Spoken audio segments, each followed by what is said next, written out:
John Middlecoff will be joining me in just about 15 minutes. Let's talk Lakers. They lose to Minnesota 116-113 in a spectacular game. You know, people complain about the NBA. Every arena packed. Intense, spectacular effort.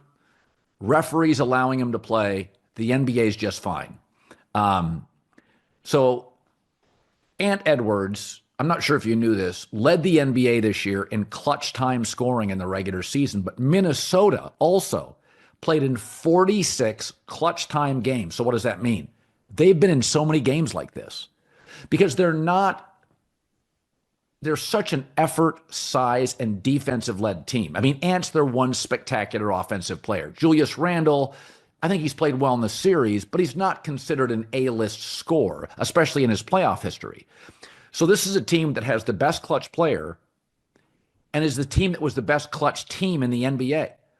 And by the way, when you lead a playoff series 3-1, you have a 95.5 chance of winning the series.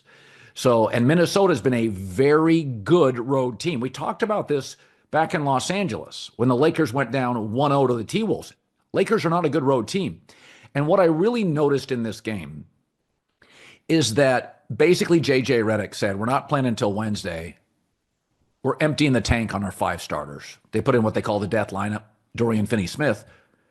And Minnesota's got much more roster depth and versatility. The T-Wolves can throw different lineups at you and different matchups at you, whereas the Lakers have a really good starting 5, and they played them, and they didn't sit them. And I think JJ looked at it and said, guys, we're not going to get on a basketball floor until Wednesday. We're getting on that flight. We're going home, and we're taking 2.5 days off. I mean, they may have a shoot around, but in the end, he emptied the tank. And LeBron in year 22, you can't ask him to go to practice tomorrow, right, or the next day. So that was their strategy, and it almost worked. But I do think the Lakers need a real offseason to get the roster right. Remember, they were going to get Mark Williams in that trade, but they didn't get it, right? The Lakers didn't make the Mark Williams trade because team doctors for the Lakers didn't pass it. And Carolina was upset, but the truth is it really hurt the Lakers.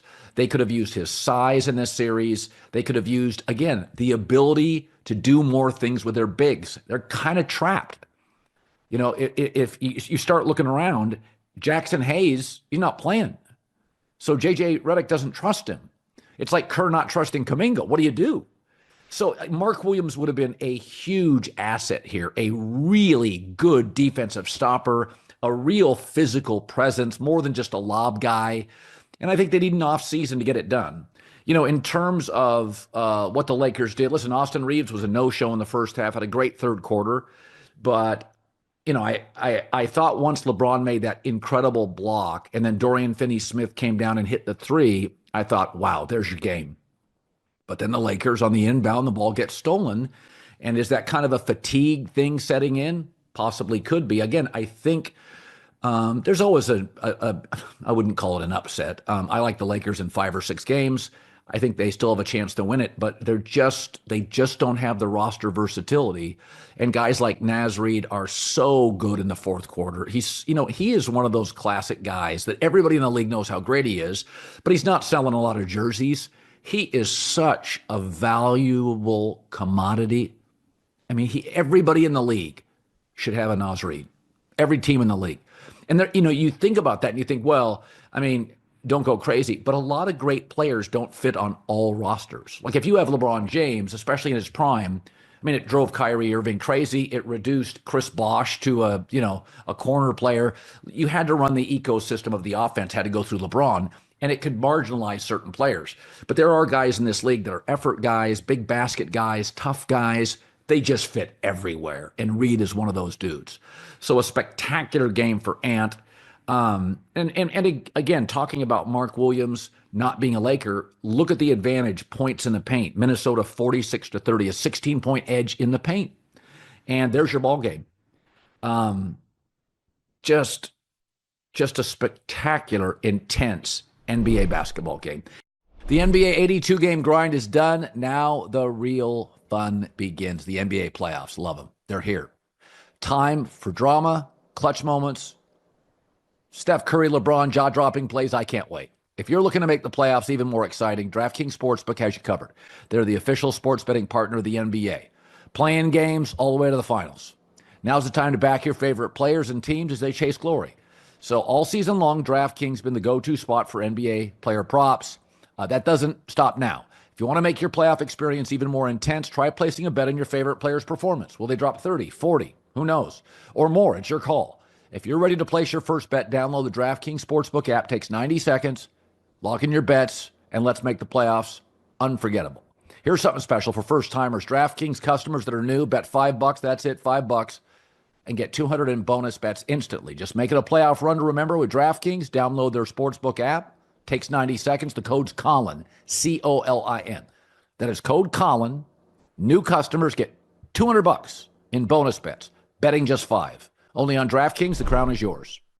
And the other thing, when you make these big moves at the trade deadline, like the Luka trade, obviously long-term it benefits the Lakers more than Dallas.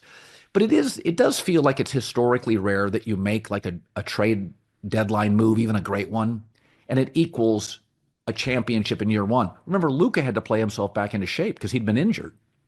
So Luka's playing himself back into shape. And I still think Luka's got another 10% of elevation to his game next year. And so you get an off season, you tweak the roster, you get another big. Luka comes in good shape and not injured in camp, hopefully. LeBron feels like even if he loses 5% of his game, you can see LeBron can still give you these incredible, both his games in Minneapolis. LeBron can give you these unbelievable games. He's not going to give you 7 in a 7-game series, but everybody's equally rested in the playoffs. So Minnesota now looks to close it out. Boy, the Lakers had that 14-0 run to start the third quarter, and I'm sitting there thinking, okay, all right, let's get serious. And then just chipping away, roster versatility, depth, and chipping away.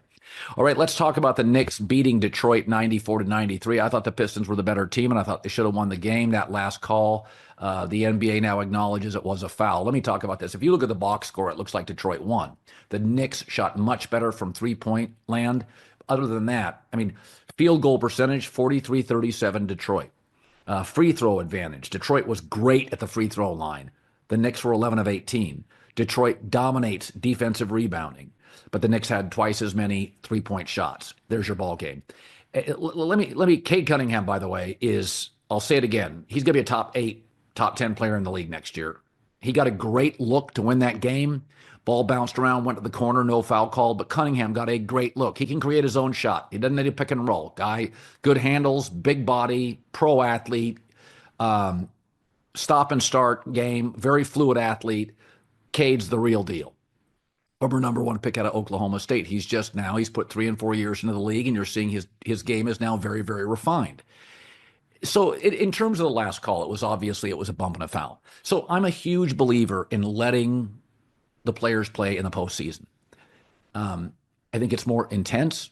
I think it's better for the fans. I think you're not going back and forth parading to the free throw line. I just think it's really intense physical basketball when LeBron and Ant are just banging on each other. It's just captivating. And this game, they allowed a lot of physicality because these are not necessarily beautiful offensive teams, right? Like Boston or Oklahoma City or Cleveland. The Knicks are a feisty physical team, and Detroit probably needs another player to get, a little more aesthetically pleasing offensively. So this is going to be a tug of war. The downside to allowing physical play has always been, one, it can create fights. You don't want that. But the real issue is, obviously the league, either through memo or through discussion, has told the guys, let them play, let the players decide the games. And it's much better basketball. This is why historically veteran NBA teams have done so well in the playoffs over younger teams. You're watching the Clippers and the Nuggets, which is an incredible series. It's just 10-year vets going back and forth, and they understand it. The issue becomes when you allow that sort of physical play, and I did think the Pistons outplayed them, and I'm not necessarily sure. Usually in a playoff series, you get to game 4 or 5, you kind of feel like there's a better team.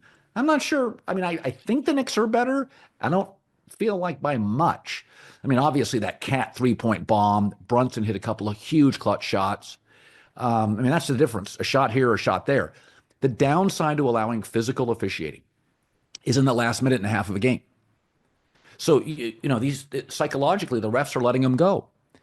But we do expect on final shots or the final 2 to 3 possessions, you got to tighten the belt a little bit. If a guy's brushing an elbow, fans are like, whoa, whoa, whoa, that's a foul. So, the psychology of it is you're allowing for 3 hours this incredibly intense banging and physical play and letting stuff go all over the floor. But then what do you do in the last 2 to 3 possessions per team? It's like, hey, earlier in the game, it doesn't change the outcome. It just changes the score when you allow physicality. In the last 2 to 3 possessions, it can change the outcome of a game. And there's an expectation, you got to call that bump. So I don't think it's easy to officiate NBA playoff games in the last 2 minutes of a playoff game. I think it's like, you get to these NFL playoff games with pass interference.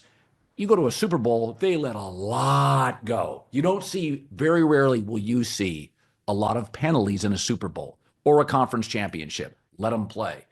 But if you get to the final drive of a game in the Super Bowl or a conference championship and there's clear grabbing, do you let that go too? That's not just a call. That's an outcome changer. And so I think it's very difficult to officiate these games for the NBA in the last couple of minutes. And we've had multiple controversies in the Lakers-Minnesota game, the Clippers-Nuggets game, the Pistons-Knicks games, where you're like, are you going to call that? Are you going to call that? And so it was a missed officiating. It was an officiating gaffe. I think New York's going to close this series out, but you got to feel great if you're the Pistons. I mean, you got your superstar in Cade Cunningham. You got a couple of veterans.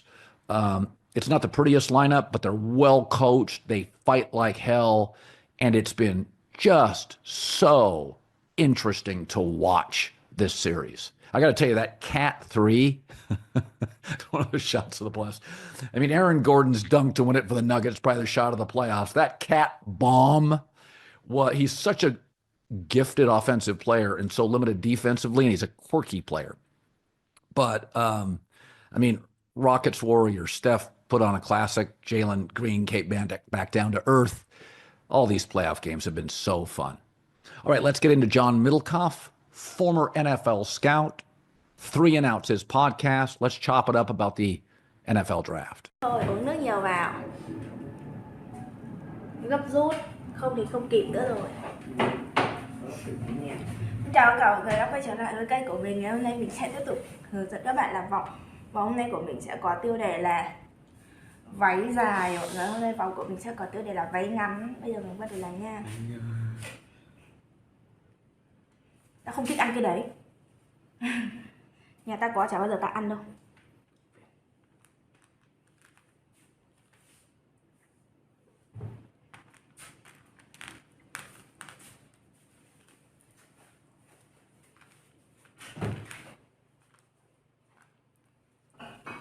Như gì?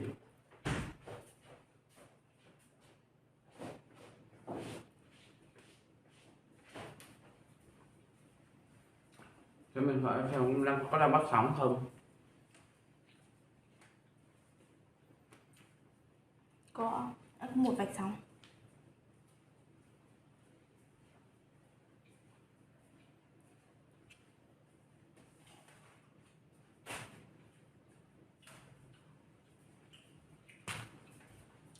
Ngon.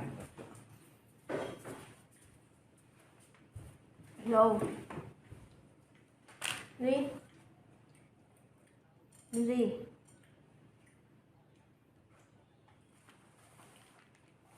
Gọi thì gọi. Nào.